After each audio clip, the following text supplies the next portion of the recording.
Hello, YouTube.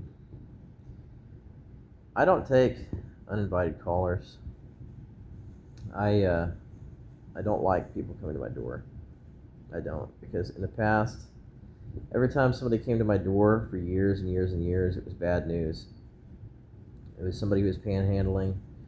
They would want to borrow something that I had, steal it, and then disappear with it and sell it, or leave it over at a family member's house or friend's house and never bring it back.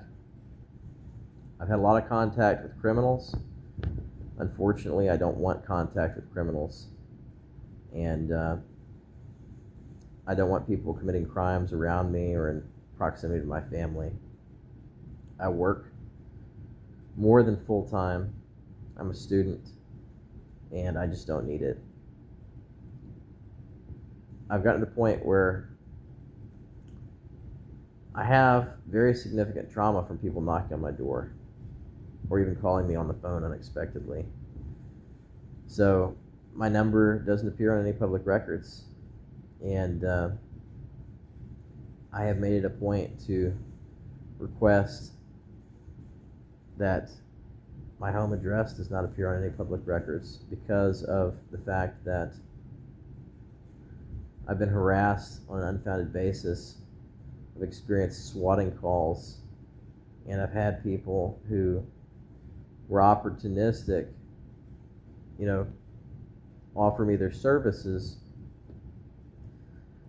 for things like home repairs and yard maintenance and moving, and then walk through my property and my home and scout it out for valuables, only to later break in. That actually happened to me one time.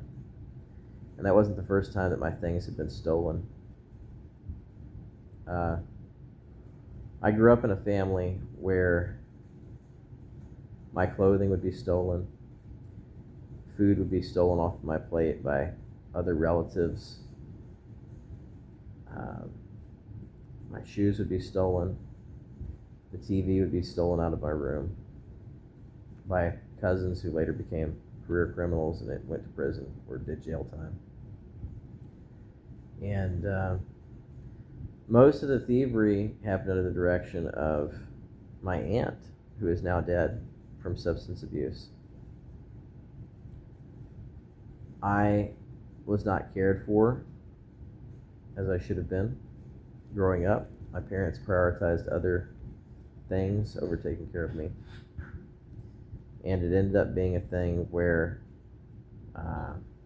in order to try to avoid violence from people, for a long time I became a pleaser. And I was somebody that would enable people, and they saw me as someone that they could take advantage of. Because in order to prevent violence, I would say yes to people who I should say no to. So I don't like to get visitors or callers at my home, even if I'm friends or co-workers with somebody. I don't even really have any friends, because everybody that I have ever tried to network with has been somebody who I could not rely on, that would approach me to initiate a relationship rather than the other way around.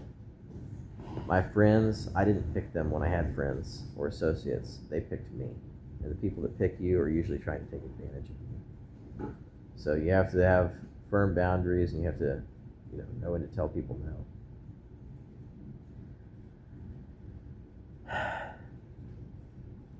I'm open to comments and emails, but I do not take calls